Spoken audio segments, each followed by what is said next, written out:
Sehingga kalian harus melihat dulu nih, oh ternyata data persediaannya ada enggak gitu. Tapi karena, mulai di pertemuan ini saya dan Bu Hayati sepakat bahwa persediaan tidak masuk dalam praktikum, maka, persediaan akan kami langsung, tugaskan di perkuliahan. Itu sampai sini paham? Oke. Sekarang selanjutnya pertanyaannya adalah, ketika saya kemarin sudah menjelaskan, maka dari tabel 1 ini, apa yang kalian bisa lakukan pertama kali? Apa yang harus dirilis pertama kali? Kalau saya bicara tentang metode Monte Carlo kemarin atau, kebaca di video, pertama kali yang harus dirilis apa? Melakukan apa? Melakukan aduh gimana nih kok diem aja nih? Melakukan fitting data terkait data permintaan kan? Kenapa kok harus di-fitting permintaannya? Supaya kita tahu bentuk distribusinya Distribusi. apa, ya nggak? Oke. Ini bentuk distribusinya apa? Maka kita perlu mem-fitting. Kenapa perlu bentuk distribusi? Karena ini yang perlu kita ambil sebagai data tiruan, bener nggak? Kalau pemesanannya perlu di-fitting nggak? Enggak, karena dia bukan bagian dari input persediaan. Maka dari data ini yang bisa dilakukan hanya ada 2 parameternya. Satu data permintaan, yang kedua apa kemarin kalau bicara tentang persediaan? Lead time. Nah, padahal di sini, kalau di sini kan permintaannya bersifat probabilistik, maka ini yang bisa di-fitting. Tapi kalau lead time ternyata kok konstan, artinya apa? Konstan itu tetap setiap 2 hari sekali, maka kita tidak perlu melakukan fitting, gitu kan? Kenapa kok nggak perlu melakukan fitting? Lah udah jelas bahwa dia kedatangannya setiap 2 hari, ngapain harus di-fitting? Nanti kalau di simulasi tinggal ikutin aja, konstan juga 2 hari. Tapi, saya udah bilang ya nih, tapi kalau lead time-nya itu bersifat probabilistik juga, maka lead time-nya juga harus di-fitting. Ingat ya. Oke, next ke langkah dulu yang pertama, yaitu fitting data. Oke, fitting data permintaan.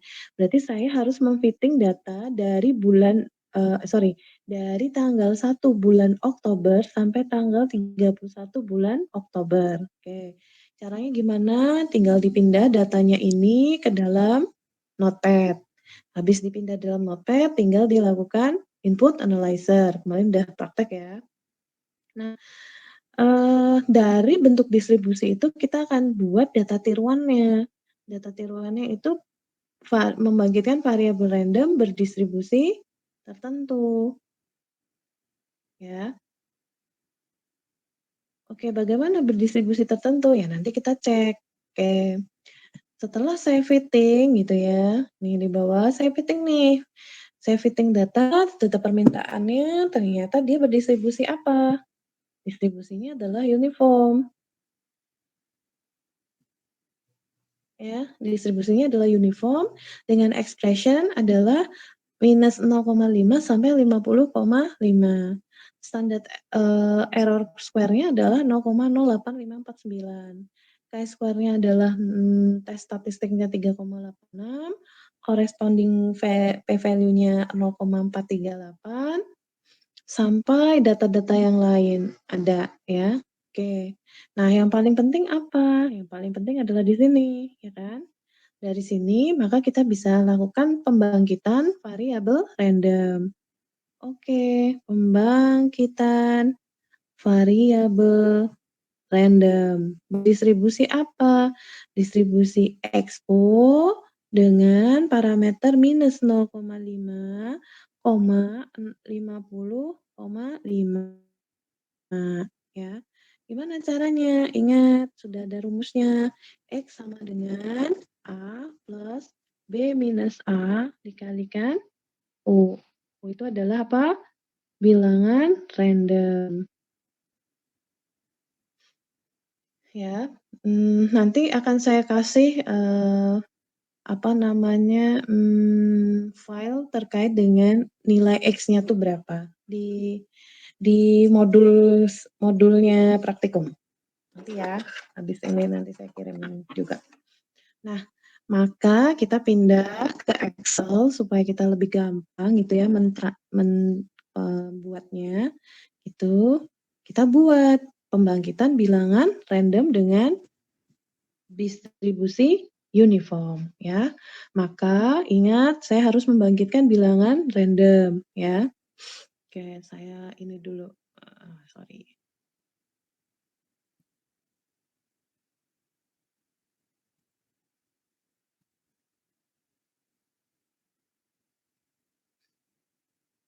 Ini kalau pakai tab susah ini.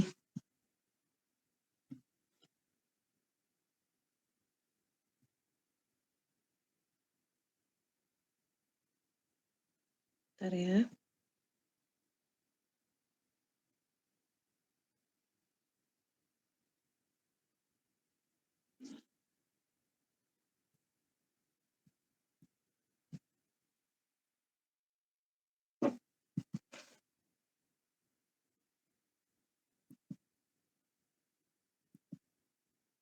Kelihatan jelas?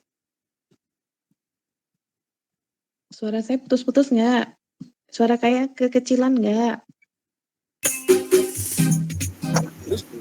Jelas, Bu. Jelas, Bu. Itu ada suara di mana itu? 25, 26 di pasar bukan ya?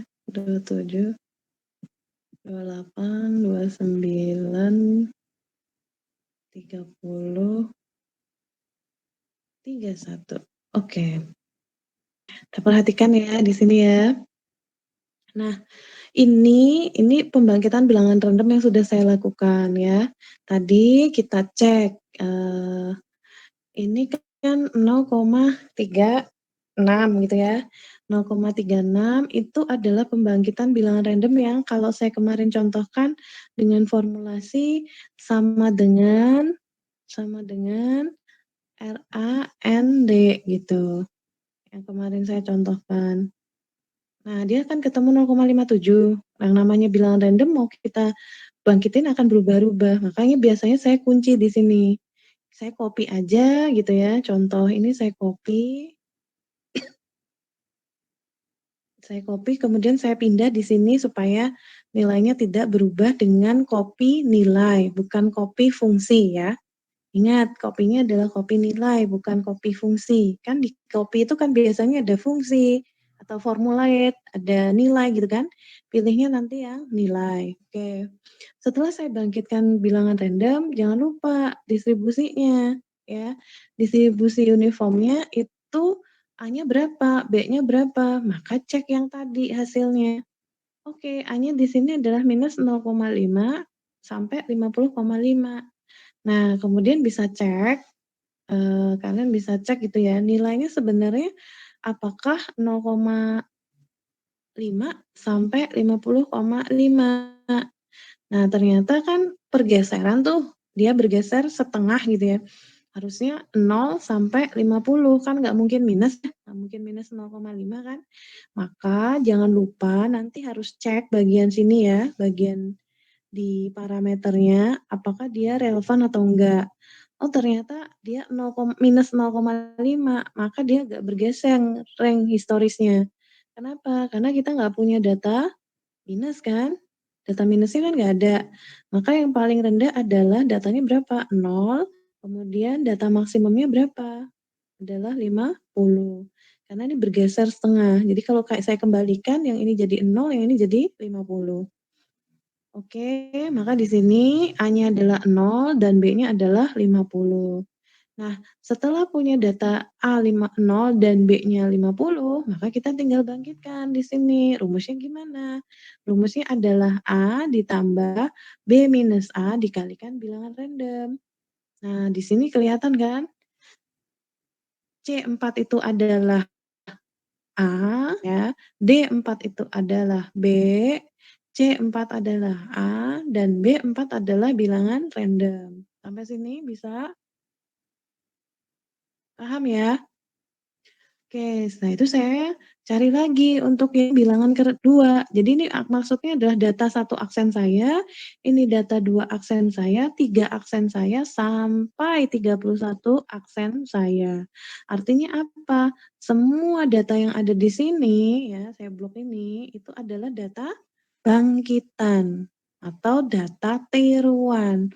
Sehingga ini nanti akan menggantikan data asli yaitu di permintaan sebelah kanan ini. Paham? Jadi kan kita mau cari tahu tuh data ini tuh gimana melalui data tiruan. Nah, caranya tadi di-fitting dulu, kemudian tahu bentuk distribusinya, baru buat data tiruan melalui variabel random berdistribusi tertentunya. Sehingga yang namanya data D1 saya itu adalah 15 dan D1 aksen saya adalah 18.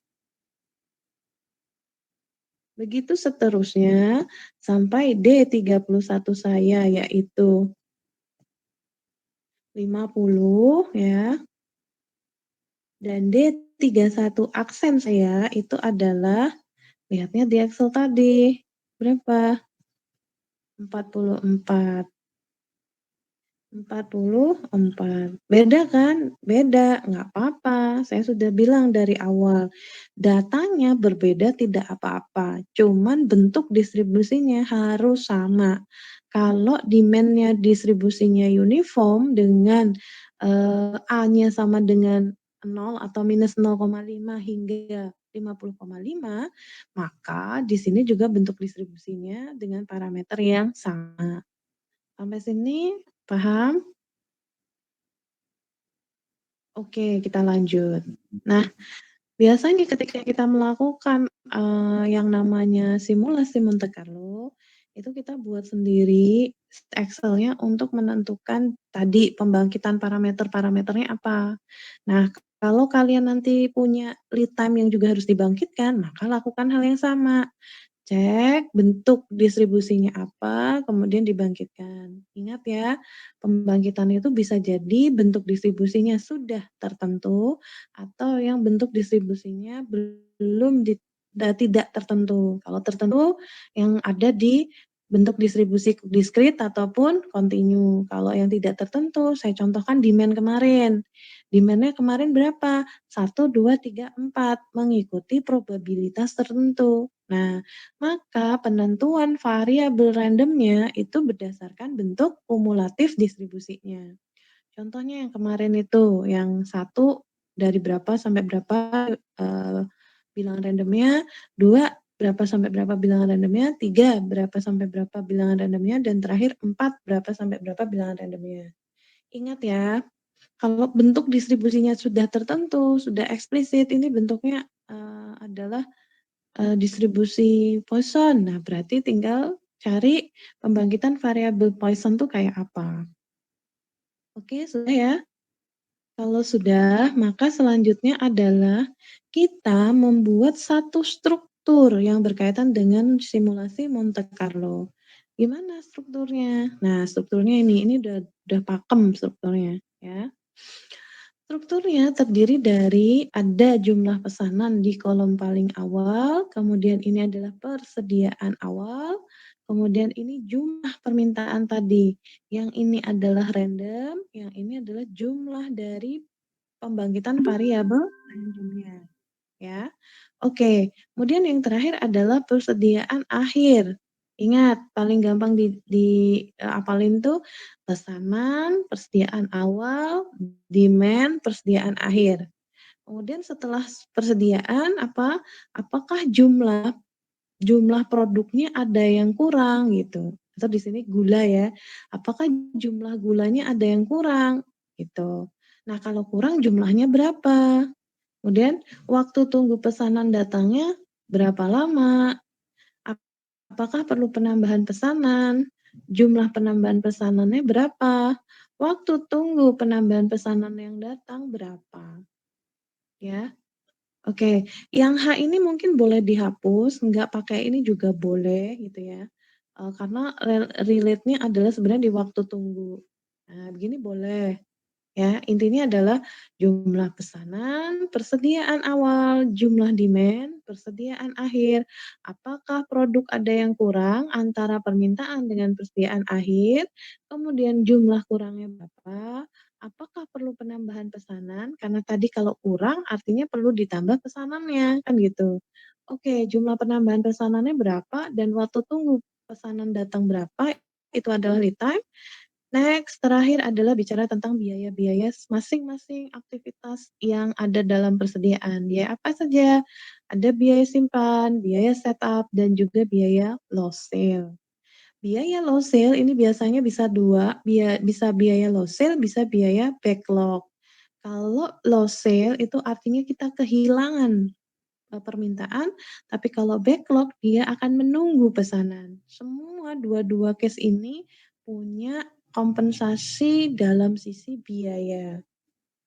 Sampai sini kecepatan nggak? Iya, Bu. Kecepatan? Udah bangun belum?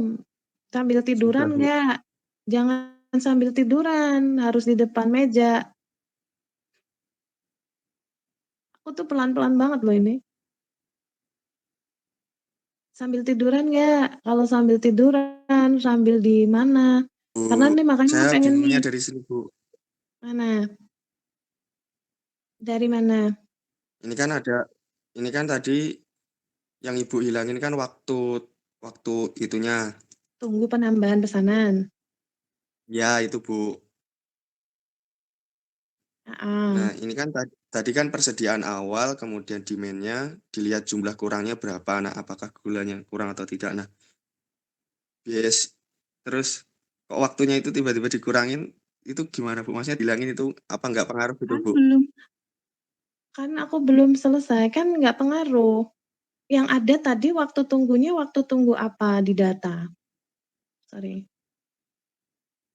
Pada data yang ada waktu tunggu apa? Kedatangan pesanan dari distributor. Kalau yang ini tadi saya nggak hapus, ada nggak datanya? Waktu tunggu pesanan datang, sama kan? Karena ini adalah produknya produk jadi, produk gula. Kalau di bagian sini ada waktu tunggu pesanan datang, itu ketika yang kita pesan produknya harus dibuat dulu. Maka ini kan sama nih. Jadi tidak perlu ada penambahan waktu pesan datang gitu loh. Oke? Kan sebenarnya ini nanti Baik, ada Bu. pesanan, misal ini kurang ya, kurangnya dia datang dua hari gitu. Sebenarnya data yang akan dipakai kan yang ini, kedatangan pesanan yang datang. Nah ini impact-nya adalah kalau dia 2 hari dia akan datang, karena di sini statusnya adalah jumlahnya kurang. Nah makanya kalau saya ini disarankan saya tutup aja, tapi kalau mau dimasukkan juga nggak apa-apa. Cuman saya kan belum menjelaskan bagaimana cara mengisinya gitu.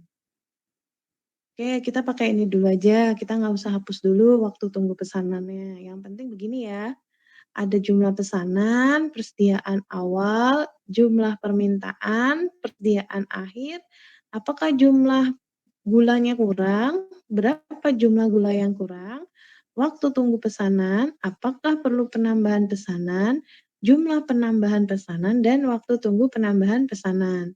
Yang di sini nanti boleh kalian ganti sesuai produk ya. Nanti jangan-jangan kalau case-nya bukan gula, di sini kalian tulisnya gula. Maka kalau saya sebut di sini sebenarnya apakah jumlah produknya kurang atau tidak, dan jumlah produknya kurang itu berapa. Oke, sampai sini. Ini aku belum menjelaskan isiannya, baru jelasin nama kolomnya. Oke, sekarang kita masuk ke satu-satu. Dalam case-nya tadi, kita bisa lihat bahwa di bawah ada berapa jumlah persediaannya. Ternyata ini adalah 225 ya, kita pakai data di situ aja. Bentar, ini kok yo iso nang kene iki piye to? Mau wis tak titik nang kene kok aduh. Nah, ini ya, 225 ya. Jumlah persediaan gudang sebesar 225, reorder point 60, reorder quantity-nya 150. Maka di sini jangan lupa dituliskan ROP-nya berapa tadi? Ini 60 ya.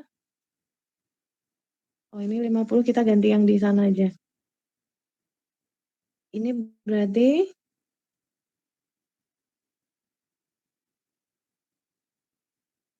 50.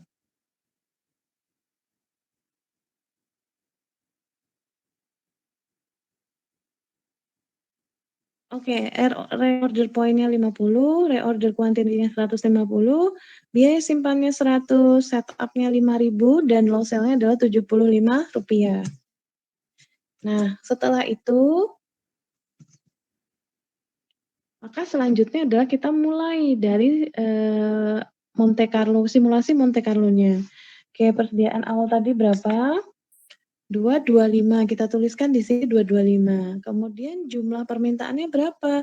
Berdasarkan uniform yang sudah kalian bangkitkan tadi. Di sini berapa? Oh, 18. Maka isikan di sini 18.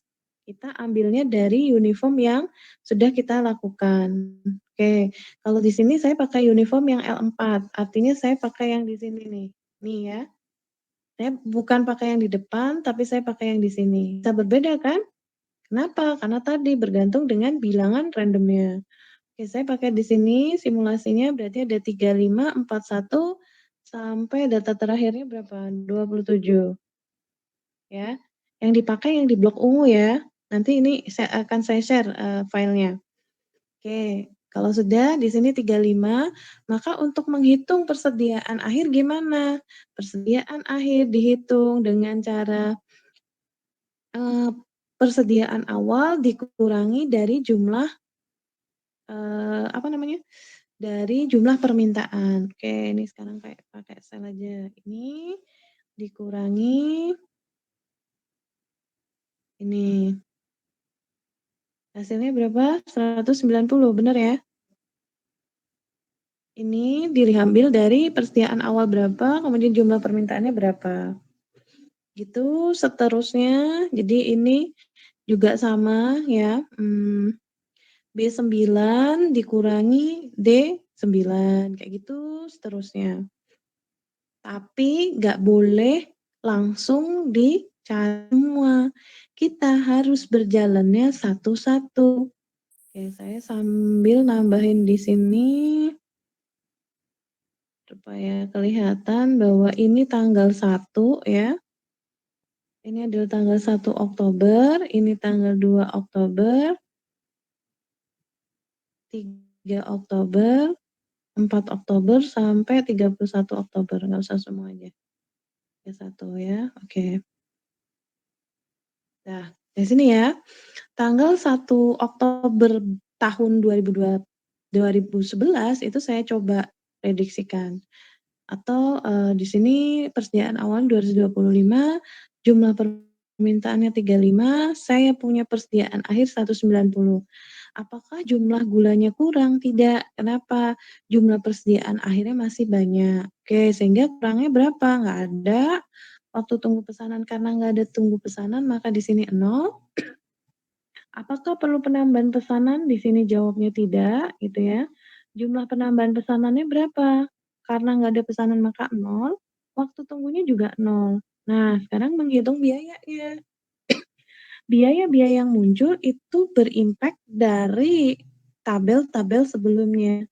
Kalau saya bicara tentang biaya simpan, maka biaya yang saya akan kena apa yang menjadi beban adalah biaya persediaan akhir dikalikan 1 unit produk itu berapa biaya simpannya. Nah, sehingga di sini adalah 100 dikalikan F8. F8 itu berapa? 190 ya.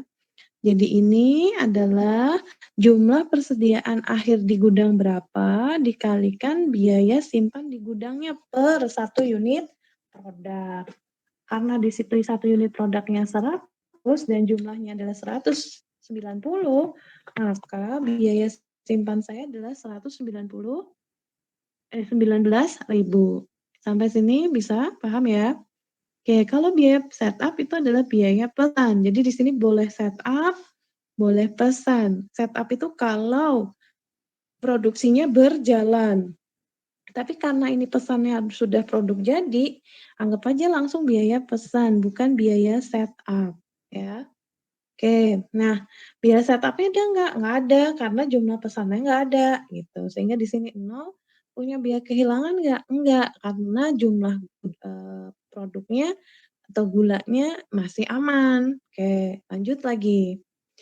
Persediaan awal hari kedua, itu merupakan persediaan akhir di hari pertama. Jadi kalau persediaan hari pertama 90, maka persediaan awal kita adalah 190. Lakukan hal yang sama untuk menghitung persediaan akhir. Berarti 190 dikurangi 41, masih punya 149. Cek, kurang enggak? Enggak. Butuh pesanan enggak? Enggak, maka semua 0, 0. Kompensasinya adalah atau impact-nya adalah tinggal nambahin biaya simpan. Karena nggak ada pesan, nggak ada low sale. Berapa? 100 dikalikan 40, 149, yaitu 14.900. Lanjut terus. Oke, ini berarti 149, ada permintaan 33, sisanya 116. Nggak kurang, nggak pesan, biaya simpannya muncul, biaya yang lain 0. Oke, lanjut di hari keempat. Persediaan awalnya 116, ada permintaan 33, sisanya 83. Apakah jumlahnya kurang? Enggak. Kenapa? Karena masih bisa memenuhi permintaan, ya. Oke, kemudian apakah perlu penambahan pesanan? Nggak perlu. Kenapa? Karena barangnya nggak kurang, sama ya kayak tadi, tinggal dihitung biaya simpannya, Rp100 kali 83, yaitu 8.300. Nah, nih mulai sedikit kan persediaannya. Di sini persediaan awalnya 83, ada permintaan 31. Oke, kalau ada permintaan 31, kemudian persediaan akhirnya adalah 52. Nah, apakah barangnya kurang? Enggak. Gimana caranya barangnya, menyatakan, tidak kurang? Karena masih bisa memenuhi permintaan, itu dianggap tidak kurang barangnya, ya. Oke, tidak kurang. Nah, apakah perlu pemesanan? Nah, di sini pemesanannya hati-hati, pemesanan itu bergantung dengan reorder point. Kapan saatnya kita mulai harus melakukan pemesanan? Reorder point kita adalah 50. Jadi kalau persediaan akhir kita di bawah 50, maka status penambahan pesanan kita adalah iya. Tapi kalau masih di atas 50, status pemesanan kita adalah tidak. Cek di sini 52. Oh, ternyata masih di atas reorder point. Jadi di sini tidak lakukan pesanan, sehingga tinggal menghitung biaya simpannya. Berapa? 52 dikalikan 100. Oke? Bisa ya? Oke. Nah, selanjutnya pada hari ke-6, supaya ini 6, 7, 8, 9, 10. Oke. Pada hari ke-6, di sini ya, perhatikan yang di sini nih, saya blok. Oke. Pada hari ke-6 permintaannya adalah persediaan awalnya 52. Punya permintaan 48, persediaan akhirnya tinggal berapa? Ya kurangin aja, 52 kurangi 48, berapa? 4. Apakah barangnya kurang? Enggak, karena kita masih bisa memenuhi permintaan.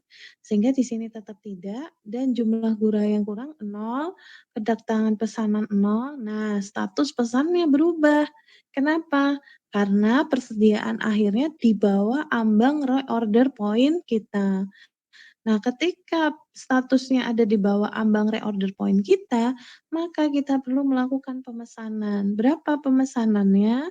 Sesuai tadi, setiap kali pesan itu reorder quantity-nya adalah 150.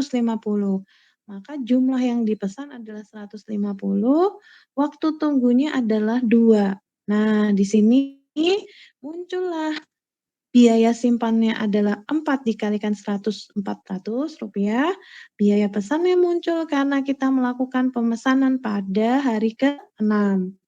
1 kali pemesanan produk itu adalah 5.000, sehingga di sini 5.000, kemudian saya nggak punya low sale. Kenapa?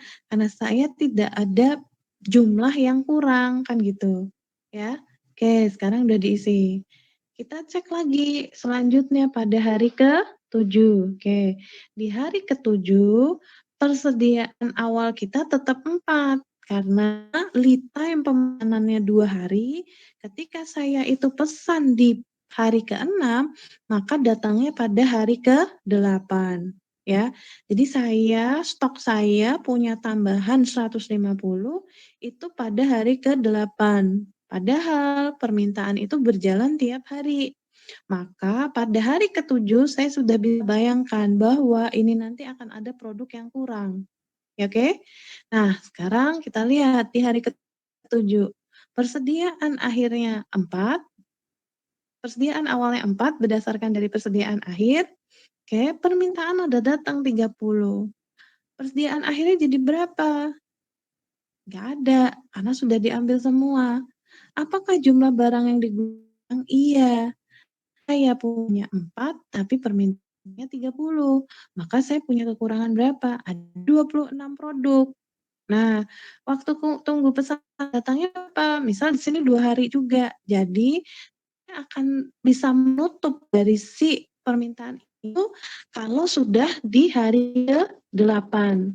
Jadi, saya harus tanya ke orang tersebut, "Ini barangnya datangnya tanggal 8, apa bersedia nunggu atau enggak?" Nah, in case yang saya serahkan ini atau yang saya sampaikan itu adalah low sale. Artinya apa? Si konsumen nggak mau nunggu. Ya sudah, ada barang sekarang berapa? 4. Oke, bawa 4. Tapi saya nggak mau nunggu sisanya. Walaupun saya butuhnya 30. Karena di persediaan Pak Ibu tinggal 4, ya sudah saya ambil 4 aja. Artinya ada 26 produk yang lost sale. Sehingga di sini lost sale-nya akan muncul. Biaya lost sale-nya berapa per produk? Rp75. Tinggal dikalikan 26 kalikan Rp75, sehingga hasilnya adalah Rp1.950, ya. Lost sale itu menunjukkan bahwa gimana sih untuk menentukan biaya lost sale itu? Biaya lost sale analoginya adalah biaya yang kehilangan produk. Yang tadinya saya harusnya dapat untung 30, karena persediaan saya hanya punya 4, ya untung saya cuma 4. Sisanya itu kita bebankan sebagai biaya lost sale. Jadi kalau ada pertanyaan, bagaimana menentukan biaya lost sale? Berarti harus menggunakan analogi yang tepat. Ketika saya kehilangan 1 unit produk yang nggak jadi dibeli oleh konsumen, maka biaya-biaya apa saja yang muncul di situ. Ya, kebetulan kalau yang ini karena produknya adalah produk langsung beli atau tidak perlu melakukan proses, ya sudah, anggap saja saya kehilangan keuntungan saya per unit. Anggap keuntungannya Rp75, gitu. Paham ya analoginya? Low sale, biaya low sale itu diambil dari bisa jadi keuntungan, bisa jadi pendapatan. Kalau saya relevannya adalah ke keuntungan. 1 unit produk saya untung 75. Kalau sampai konsumen nggak jadi beli ke saya, artinya saya kehilangan untung saya hari itu. Nah, kalau yang inden atau yang backlog, itu adalah biaya menunggunya yang kalian tentukan. Berapa lama? Biaya menunggu itu dikonversikan sebagai biaya apa saja yang muncul. Kan tidak hanya sekedar biaya nggak sekedar keuntungan, tapi ada relate dengan biaya-biaya yang lain, terutama biaya menunggu. Nah, kalau kalian pada posisi perusahaan, bagaimana menentukan biaya low sale dan backlog, itu adalah statement propose kalian masing-masing atau statement usulan masing-masing dengan analogi-analogi yang ditetapkan tadi. Itu ya. Oke, selanjutnya sampai di hari ke-7 ya. Oke, hari ke-8 karena di sini belum ya. Di sini dulu. Apakah kita perlu melakukan pesanan? Iya, kenapa? Karena persediaan akhir kita itu ada di bawah reorder point kita, yaitu 50. Sehingga di sini iya, berapa jumlah pesanannya? 150, lead time 2 hari, dia nggak punya biaya simpan. Kenapa? Karena persediaannya 0. Tapi dia punya biaya setup. 1 kali pesan 5.000 dan muncullah biaya low sale. Kenapa? Karena jumlah produknya kurang, gitu. Lanjut, saya ke hari 8. Ingat dari yang 6 tadi muncul lead time 2 hari karena saya pesan di hari ke-6, maka hari ke-8 saya punya tambahan 150 unit ya. Oke, ketika 150 unit karena di sini 0 ditambah 150 unit, berarti di sini harusnya adalah berapa?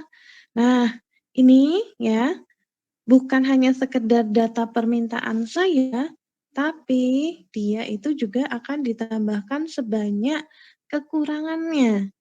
Itu kalau kasusnya adalah backlog ya. Formulasi ini jadi bukan hanya sekedar 150 ditambah 0 dikurangi 26 itu kalau kasusnya low sale sudah langsung hilang. Kenapa? Saya nggak mungkin mengembalikan 26 ini lagi dalam proses. Tapi kalau kasusnya backlog, inden kan dia mau nunggu, maka 26-nya ini harus kalian masukkan di sini. Sehingga itu menjadi persediaan akhir. Ya, kenapa? 26 ini jadi persediaan akhir karena nantinya akan saya minta 26 ini. Sehingga persediaan awalnya adalah 150 dikurangi 26. Oke, karena ini kasusnya adalah low sale, maka kita hapus yang 24, 26-nya. Nah, kalau kasusnya low sale begini ya, kalau kasusnya low sale itu adalah 150 barang yang datang dan yang di sini itu diabaikan. Kenapa? Ini udah hilang, nggak mungkin lagi kembali 26. Tapi kalau kasusnya backlog 26-nya harus dimunculkan dalam persediaan awal. Diingat ya, nanti case-nya apa? Backlog ataukah low sale? Karena akan sangat berbeda. Karena tadi di situ adalah low sale, oke kita pakai low sale contohnya.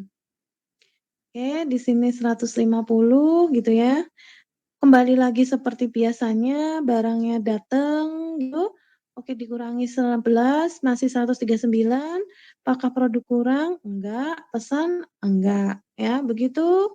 Kemudian ingat pada hari ke-7 kita juga melakukan pesanan sebanyak 150, maka hari ke-9 akan datang pesanan 150. Sehingga di sini persediaan awalnya itu adalah 139 ditambah 150.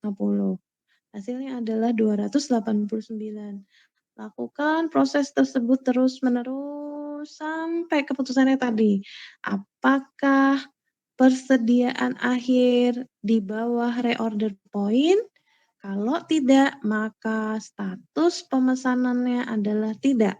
Tapi jika persediaan akhir di bawah reorder point-nya, maka status pesanannya adalah iya. Oke, contoh di sini nih. Di hari ke berapa nih? 11, 12, sorry, 11, 12, 13, 14, 15, 16, 17, 18, 19, 20, 21, 22, 23, 24, 25 sama 26 ya. 25, bawahnya 26. Oke. Di hari ke-25, oh sorry, 24, 24, 23. Oke. Nah, nih mulai ada yang berubah kan di sini ya, di 22 ya. Oke, di 22 kita cek. Oke, 22 persediaan akhir saya ternyata 49, akibat tadi persediaan awal 57 dikurangi 8, berarti masih sisa 49. Cek apakah persediaan akhir saya di bawah reorder point saya. Oh iya ternyata reorder point-nya 50. Ternyata persediaan akhir saya 49, maka saya pasti akan pesan. Nah, pesannya berapa? Pesannya adalah sebanyak 150. Ini saya tulis dulu ya karena tadi ada perubahan. Oke. Ini juga 150. Ini juga 150. Oke. Nah, ada pesanan datangnya berapa? 150. Oke, di sini lead time-nya berapa? 2. Oke. Ya, ada pesanan pada tanggal atau hari ke-22, 150, dia datang akan pada tanggal 24. Berarti di sini 150. Oke. Ini tadi datang di sini ya, pesanan di sini 2 hari, berarti kalau 22 berarti 24 akan datang. Oke, di sini tulis dulu. Oke, sekarang kita pindah ke 23 dulu. Persediaan akhirnya 49, persediaan awalnya 49, ada permintaan 49. Artinya apa? Persediaan akhir saya 0. Apakah barangnya kurang atau tidak? Kurang. Gitu kan? Entar dulu ini ternyata kok nggak baca.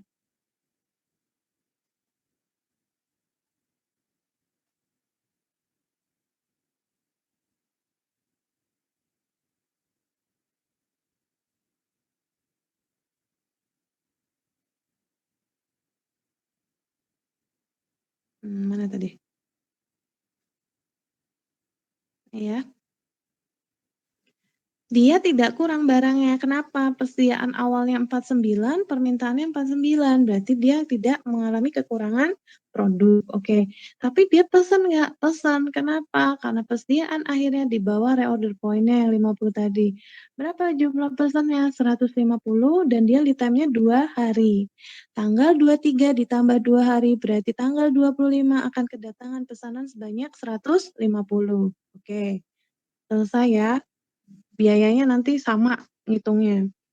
Nah, sekarang tadi 23, sekarang di tanggal 24 ternyata dapat kedatangan 150 dan tidak ada kekurangan di sini ya.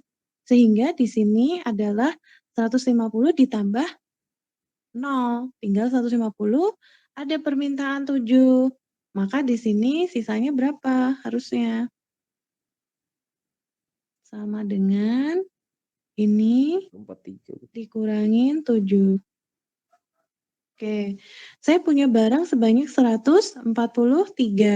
Apakah barangnya kurang? Tidak. Oke, di sini saya ganti lagi ya, karena tadi di atas kan saya rubah. Oke, apakah dia pesan? Ternyata enggak. Oke, berarti di sini 0, gitu, dan di sini juga 0. Oke. Sehingga sudah tidak ada lagi barang kurang dan tidak ada lagi pesanan. Kenapa? Karena sudah 149. Oke, yang di sini berarti tinggal 150 ditambah 143. Aduh, entar dulu. Ini sama dengan 150 ditambah 143. Oke, nah ini tadi nggak ada pesanan ya. Oke. Nah, inilah hasil simulasi Monte Carlo-nya karena di sini tidak, kenapa? Karena barang yang datang udah banyak ya. Tadi nggak memungkinkan sampai 50 karena reorder point kita adalah 50, sehingga jawabannya di sini tidak kekurangan dan di sini juga tidak ada pesanan. Oke, tinggal menghitung biayanya. Tadi dikalkulasi gitu ya, sesuai dengan perkalian. Ini kok kayaknya jadi muncul 4747 nih. Bentar ya. Mulai sini ya.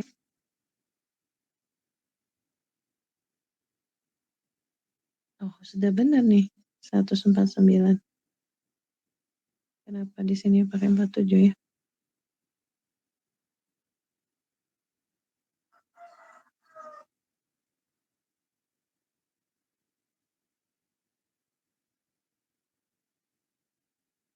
Nanti coba dicek desimalnya ya. Ini kok ada koma-komanya nih. Oh, ini mestinya.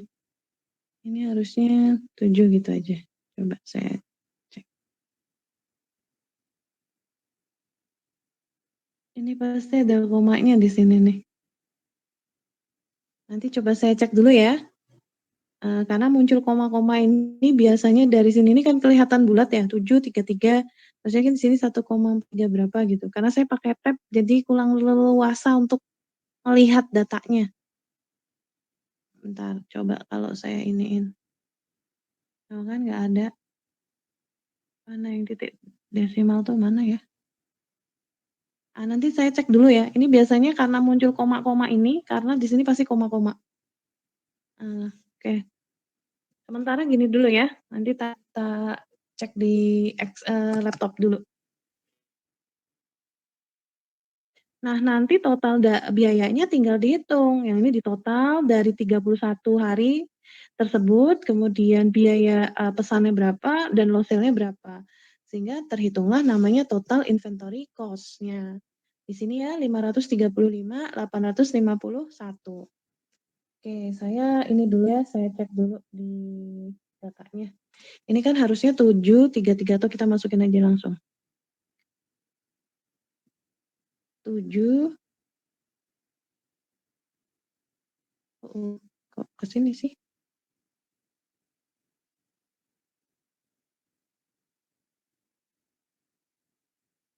Ya kan 7 dan ini langsung aja. Saya masukin aja ya. Harusnya kan lihat di sana. 33.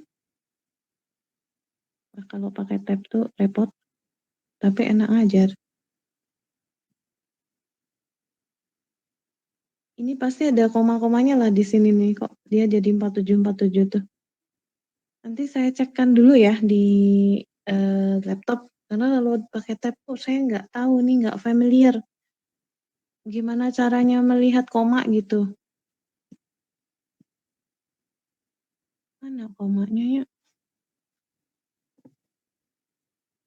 Saya cek di laptop aja lah. Sampai sini ada pertanyaan. Inilah yang namanya simulasi Monte Carlo. Sambil saya ini, kalian coba pahami dulu.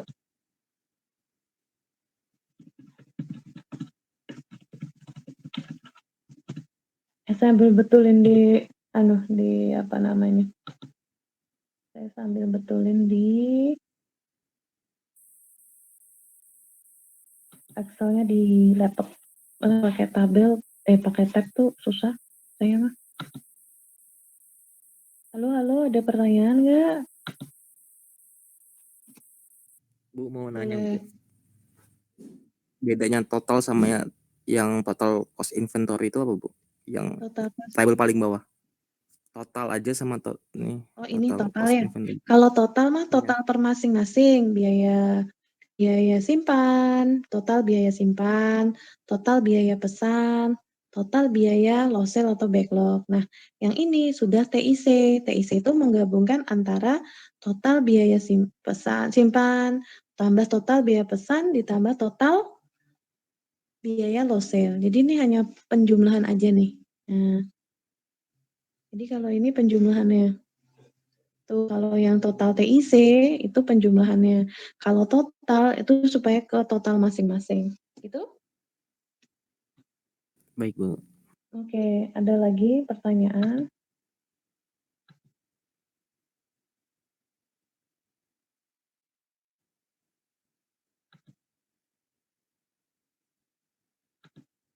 Nah, ini saya simpan dulu nanti akan saya share file ini semua. Jadi nanti kalian bisa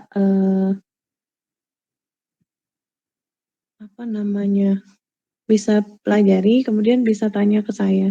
Ini nanti untuk kok selalu gini ya. Nanti untuk penyelesaiannya di PS boleh tanya dengan file ini. Sampai sini bisa ya? Oke, kalau sudah, kita juga harus melakukan perhitungan Monte Carlo terhadap kondisi real. Terhadap kondisi realnya dengan pakai data yang tadi. Datanya sudah data asli, bukan data yang bangkitan. Oke. Kalau di sini ada tanggal stok awal, pemesanan, permintaan, stok akhir, langsung ke biaya pesan dan biaya simpan dan biaya low sale. Nggak ada yang tadi apakah produknya kurang, apakah butuh pemesanan, enggak. Tapi ini berawal dari data awal kalian yang tadi. Ini saya ganti ya, 225. Oke, kita lihat di data yang awal tadi yang Word. Ya, dia datanya berapa? 225. Maka di sini saya bisa lihat ini 225, permintaannya sekian, stok akhirnya sekian. Sama begitu seterusnya ya. Ini berarti sama dengan ini. Oke, gitu ya. Nah, nanti kalau ada barang yang kurang ya biarkan aja gitu. Misal kayak ini nih. Ini kan nggak ada barang kurang karena di sini ada yang datang nih 150 ya. Stok akhirnya adalah 150 ditambah 90. Ya, ini stok akhirnya itu adalah stok awal dikurangi permintaan. Nah, kalau yang ini berarti 240 dikurangi 35, jadi 205. Nah, begitu seterusnya sampai biaya pesannya juga sama, diambil dari yang di sini tadi. Biaya pesan pada tanggal berapa? 26. Ini juga 26. Nih, 26 ya. Ben tanggal 21. Oke, cek tanggal 21. Nah, tanggal 21 juga. Jadi tinggal menuliskan apa adanya sesuai dengan real case. Nah, di sini tinggal dilihat. Oke, oh ternyata di sini hasilnya berapa? Biaya simpannya sekian, kemudian biaya pesannya sekian, sama dihitung biaya per masing-masing. Ini 424, ini adalah 40.000. Sehingga totalnya adalah 464. Nah, nanti dibandingkan sama yang simulasi. Oh, simulasinya kalau 535. Nah, itulah yang nanti akan dicek. Apakah total inventory cost pada saat awal ya dengan kondisi real ini sama dengan kondisi pada saat simulasi. Nah, itulah nanti yang dibandingkan. Dan apakah keduanya punya biaya yang jauh lebih kecil. Nah, ini kan simulasi nih, ya nggak apa-apa 535. Nah, nanti kita melakukan usulan skenario. Kalau kondisi realnya 400, saya simulasikan 500, maka kalau saya punya usulan akhirnya jadi gimana? Nah, nanti kita buat usulan yang baru, di mana kita menentukan ROP dan ROQ-nya. Oh, ROP-nya sekian aja, ROQ-nya sekian, dengan biaya-biaya yang sama. Sehingga nanti akan kelihatan, oh ternyata skenario yang baru itu 327, maka jauh lebih kecil dibandingkan simulasi real ataupun kondisi real atau simulasi awal dari ketetapan si perusahaan ya. Nah, itulah nanti yang akan kalian lakukan dalam perencanaan dan pengendalian produksi, khususnya persediaan menggunakan simulasi.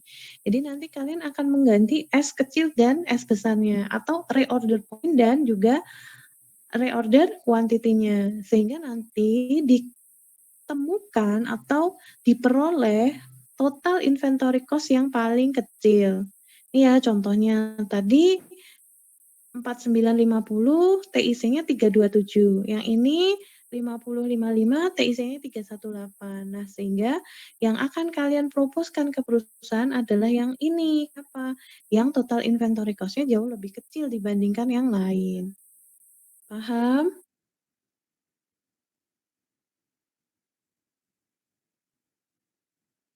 Oke.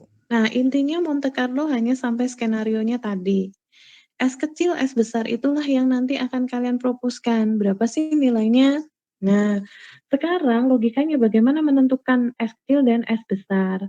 S kecil itu S besar diperoleh dengan mencari quantity optimalnya dulu, rumusnya dengan EOQ. EOQ optimalnya udah ketemu nih. Oke, sekarang masukkan kalau optimalnya berapa? Karena yang ini tadi 50 dan 150 ini kan by perusahaan. Statement-nya usulan dari perusahaan bahwa selama ini saya tuh kalau pesen 50 sama 150. Pesannya 150, batas bawah persediaan saya hanya 50 kan gitu. Nah, sekarang kalian sebagai seorang teknik industri mencoba melakukan analisis terkait dengan perencanaan pengendalian persediaan tadi. Caranya gimana? Dengan simulasi. Nah, yang dilakukan adalah menggeser ROP dan ROQ. Paling sederhananya, kenapa mau dicari optimal?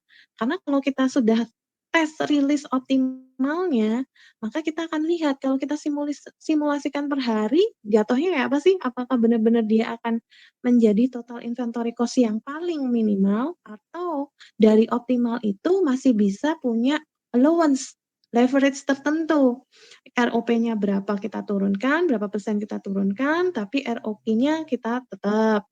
Atau ROQ-nya kita turunkan, naikkan berapa persen, ROP-nya tetap. Nah, itu yang akan membuat kita jauh punya skenario terkait dengan perencanaan dan pengendalian persediaan.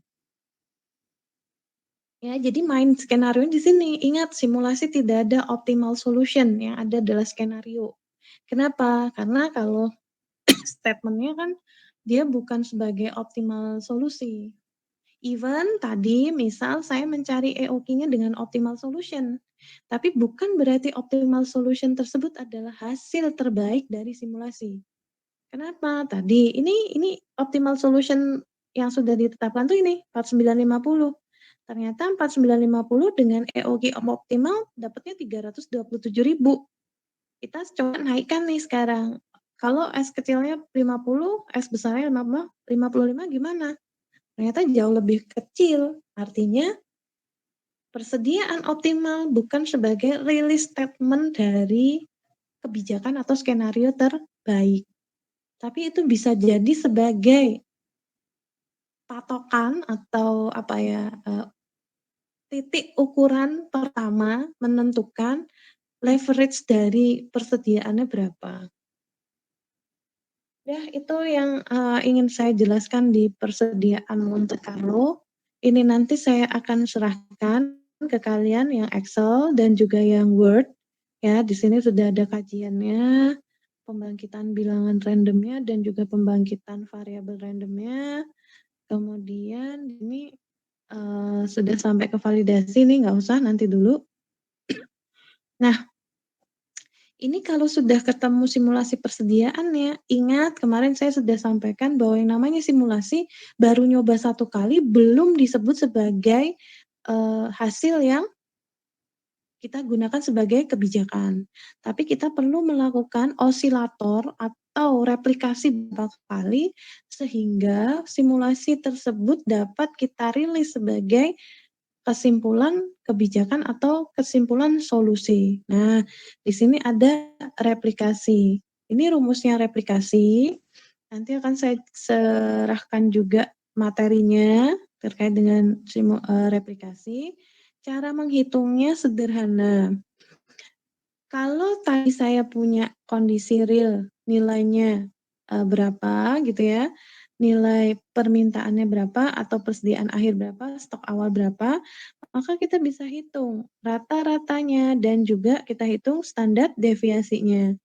Jadi yang namanya replikasi itu kalian bisa lihatnya dari persediaan akhir atau persediaan awal ya, bukan demand. Kenapa bukan demand? Karena demand itu data bangkitan, sehingga yang kita bisa gunakan sebagai proses replikasi, verifikasi, dan validasi adalah yang persediaan akhir, ya. Nah, di sini tinggal cek rata-rata persediaan akhirnya berapa. Oh, ternyata rata-rata persediaan akhirnya disimulasi dulu apa persediaan dulu? Oh, model. Oke, berarti disimulasi berapa? Rata-ratanya 166. Oke, berarti di sini nanti ditulis 166. Karena ini tadi hasilnya berubah kan? Nanti di sini 166. Nanti saya kasih yang sudah saya perbaiki. Kemudian variansinya berapa? Kita hitung sekalian variansinya di tabel tadi. Oke, simulasi. Variansinya berapa? Kita hitung di sini. Di sini belum ditetapkan variansinya. Kemudian selanjutnya adalah yang real. Oke, real lihatnya di kondisi real. Berapa di sini? Ini 137, variansinya adalah 25, 91, 13. Nah, isikan di sini. ya. Setelah itu hitunglah beta. Betanya berapa? Betanya adalah 166 ya, tadi di sini. 166 dikurangi 139 gitu ya.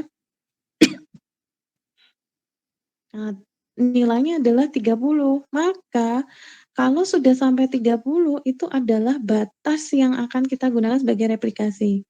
Di bawah 30 itu akan menjadi batas replikasi. Nah, di sini nih replikasinya.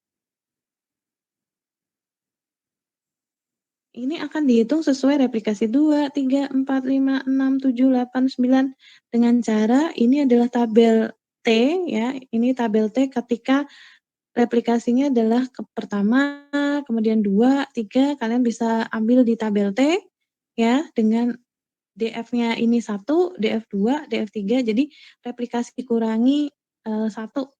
Berarti ini DF1, DF2, 3, 4, 4, 5, 6 sampai seterusnya. Nanti tinggal cek di tabel kalau tabel T DF1 signifikansinya 0,05 berapa. Tabel kedua yang direplikasi ini T-nya sama dengan 2, signifikansinya 0,05 itu berapa? Variansinya dimasukkan variansi yang real, ya, ini nanti diganti dulu, hitung. Nah, hitungannya adalah, rumusnya adalah variansi ya, E dibagi A. Variansi dibagi replikasinya, ya. Kemudian hasilnya adalah D12 ini T tabel dikalikan SQRT atau akar dari hitungnya. Nah, ketemulah ini. Nah, yang digunakan sebagai acuan perhitungan replikasi adalah hasilnya tadi dibandingkan dengan nilai betanya. Replikasi berhenti pada saat nilai betanya nilai hasilnya itu mendekati beta. Ini berarti bukan yang 25, tapi yang 24. Ya, itulah replikasi. Sampai sini bisa? Jeng jeng. Pasti mumet ya.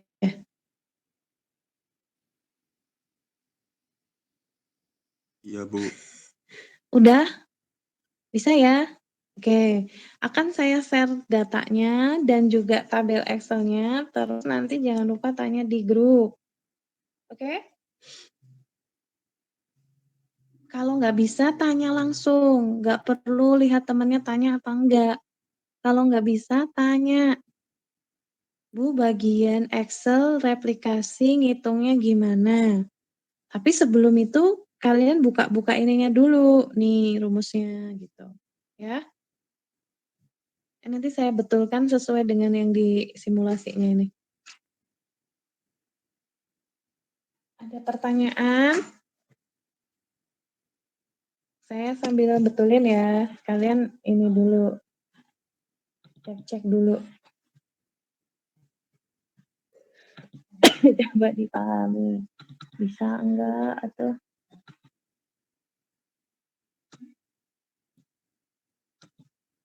enggak atau ya.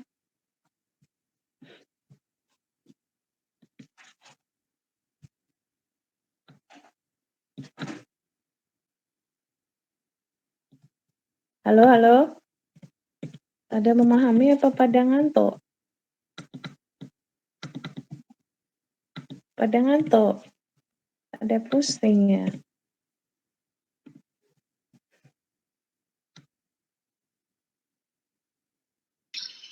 Bu, untuk izin bertanya, Bu.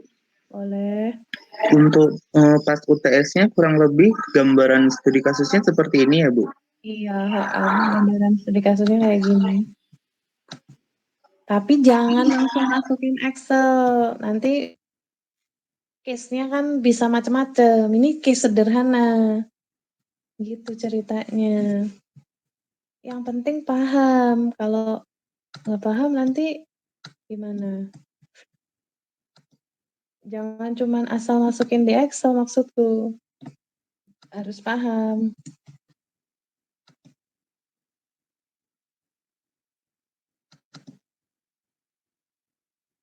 Kalau cuman masukin di Excel mah bisa atau ya. Makanya ini masih punya waktu banyak, 2 minggu. Simulasi hari apa ya?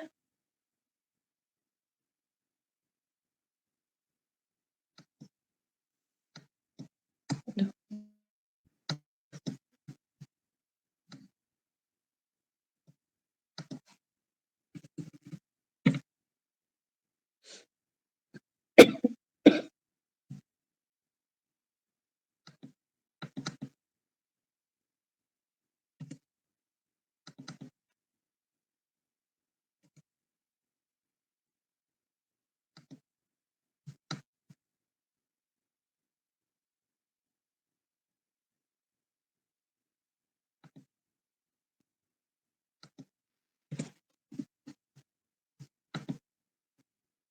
Halo? Halo kalian. Iya. Apakah kalian masih punya nyawa? Iya, Bu. Masih punya nyawa? Masih, Bu. Lah siapa tahu. Paling sih problemnya di aplikasi itu Bu yang terakhir Ibu jelasin itu. Yang apa? Replikasi ya? Boleh, nanti tanya ya. Ini tak kasih filenya, terus nanti dicek-cek gitu. Ini dapetnya dari mana sama materinya. Entar dulu ya. Tak betulin. Kalau pakai tab tuh susah ternyata. Aku nggak familiar itunya tuh loh, beda. Ya sekarang sambil ngapain? Minum-minum kayak apa-apa. Tapi ya mesti bingung kan? Bu, Aku aja udah, aku tuh udah mengira. Aku mau nanya, Apa gimana? Jabar mau tanya apa? ini Bu, fitting data itu caranya gimana ya Bu? Sepertinya Oh, agak miss ya. Miss di fitting data. Kemarin kayaknya udah tak kasih di arena. Oh, belum kah? Anak-anak belum kah? Yang waktu di OR2 melakukan fitting data kan? Belum sepertinya, Bu. Di Kalau di OR2 atau udah melihat bentuk distribusinya apa tuh? Atau aku minta tolong Jabar di arenanya Jabar. boleh. Aku stop share ya. Aku karena pakai tablet nggak bisa arena. Oke, saya pandu ya. Kalau mau lakukan fitting data. Minta tolong Jabar, terus aku kirim filenya ya Jabar. Atau nggak usah datanya, asal aja lah. Kalau Jabar punya, datanya pakai datanya Jabar ya. Ada Bu data RO1. Waktu RO boleh, data apa aja. Yang penting kan bisa fitting data toh. Iya bisa Bu. Oke. Pokoknya pakai data apa aja, nanti tak pandu fittingnya. Saya sambil betulin yang tadi.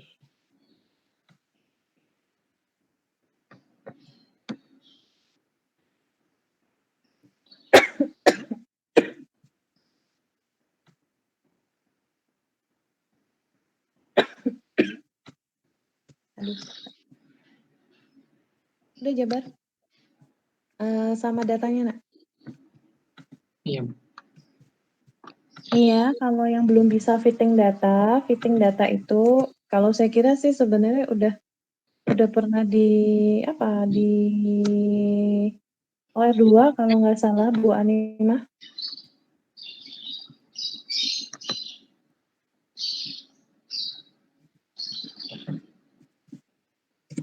Oke.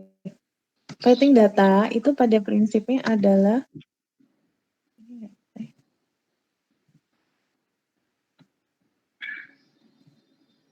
udah Jabar? Datanya udah juga? Langsung dimunculin datanya Bu. Langsung dimunculin datanya.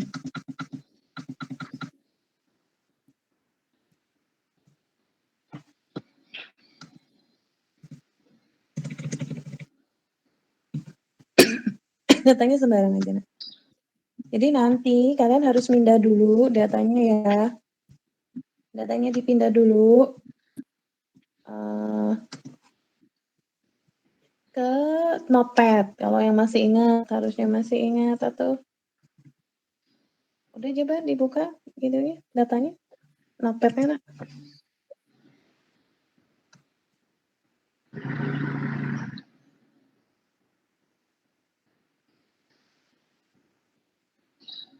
Oh,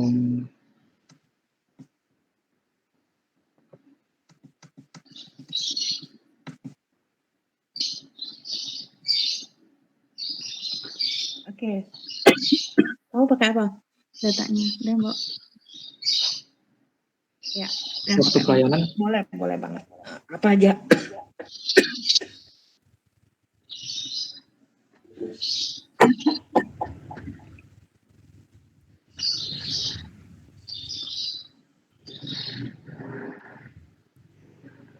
Fitting datanya berarti kalian harus punya. Ada bukan di situ kan? Nah, opennya di input analyzer. oh Oke, iya saya Bu. ulang ya. Saya ulang ya.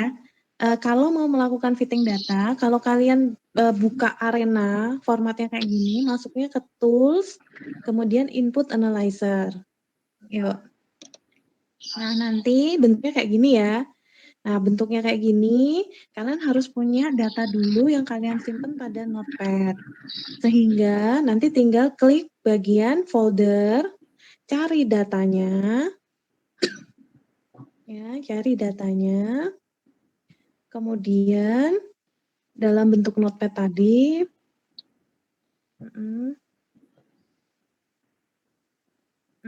pilihnya all files.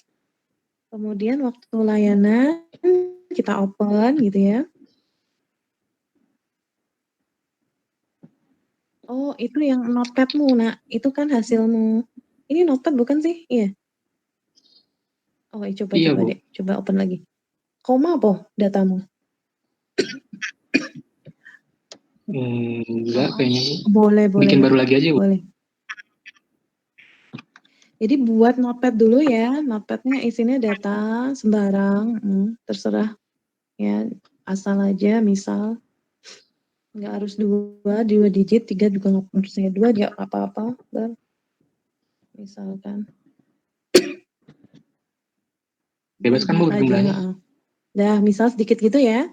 Jadi nanti tadi kalau data demand, masukkan data demand-nya dari tanggal 1 sampai tanggal 31. Ya, kemudian nanti disimpan, dimasukkan di terserah di mana, pokoknya harus disimpan. Habis itu silakan buka input analyzer ya. Situ. Kemudian open datanya. Kita ambil data yang kita simpan tadi di mana gitu. Kita simpan datanya ada di mana, kemudian tinggal kita ambil, kita open. Oh nggak bisa ya Bu? Oh, bukan di open berarti, sorry. Jabat di kayak putih. Nah, yang di situ. Bukan di open foldernya ya, tapi di open inputnya yang lembar kosongannya. Kalau sudah, baru sebentar Jabar. Ini bisa orek-orek nggak? Oh, nggak bisa ya kalau pakai. Nah, ini yang ada gambar tabel sama kertasnya itu Jabar. Nah, di situ baru opennya ya. Pakai data yang tadi di mana? Terserah mau yang persediaan tadi ya, pelayanan atau datamu yang dokumen.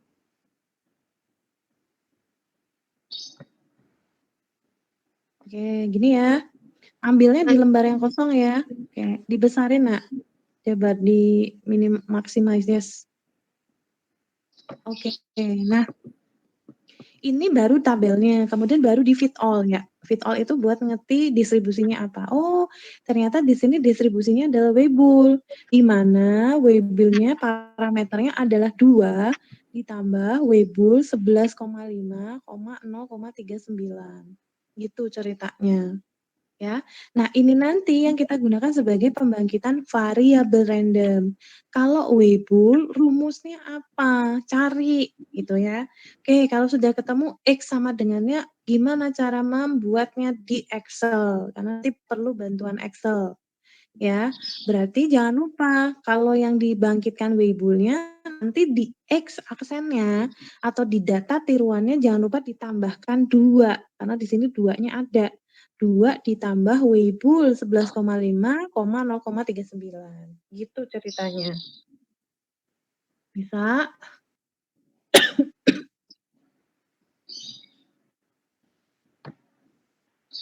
Oke. Itu pembangkitan fitting data, sorry.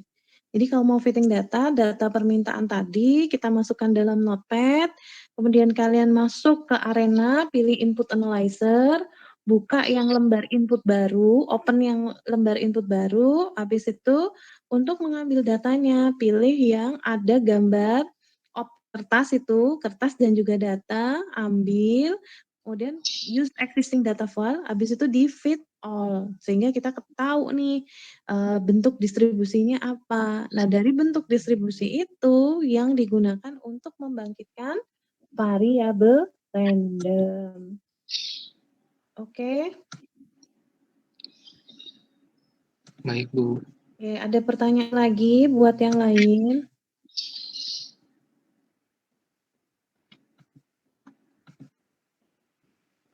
Halo? Sorry ya, batuk. Apalagi yang mau ditanyain? Yang sepele-sepele nggak apa-apa, nggak mungkin saya marahin. Karena besok harus bisa.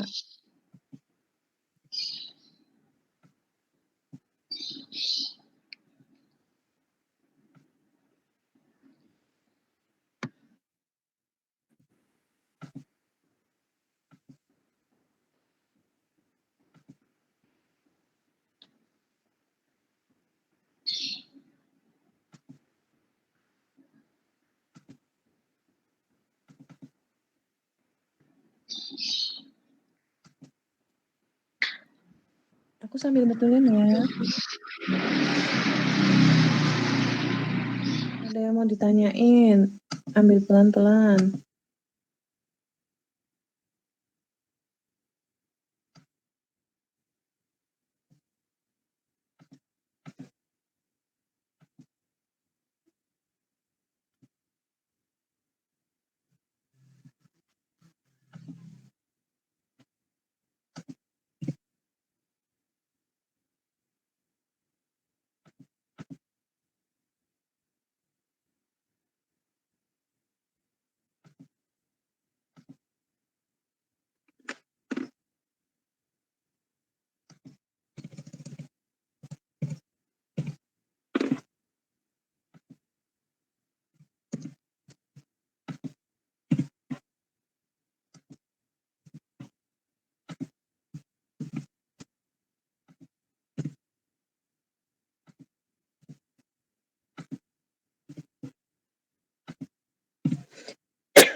Ini udah nggak ada yang mau ditanyain?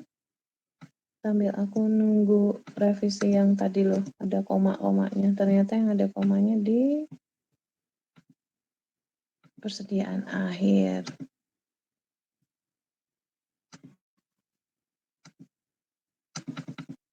Oke. Jumlah total ini saham ini rata-rata ada deviasi sama dengan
Oke, karena replikasinya ternyata, setelah saya ganti datanya ternyata, banyak, nanti saya susulin aja ya.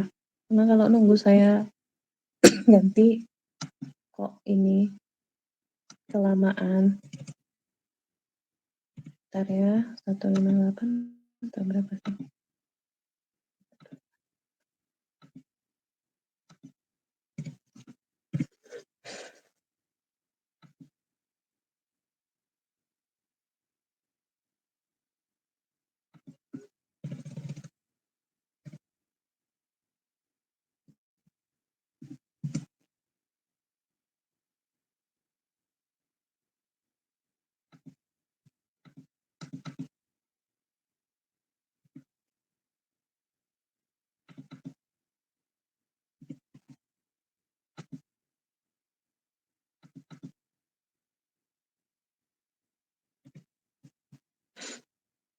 Hmm.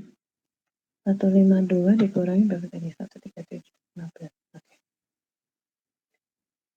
Mungkin sampai sini dulu pertemuannya yang simulasi, nanti misalkan ada yang mau ditanyain boleh lewat chat, kalau mau open meet lagi boleh, tapi nanti kalian nyesuaiin waktunya ya, maksudnya walaupun UTS, kalau jangan mepet waktu ujian gitu loh maksud saya, mau kapan gitu yang kalian kosong, kalau mau minta dijelasin lagi boleh.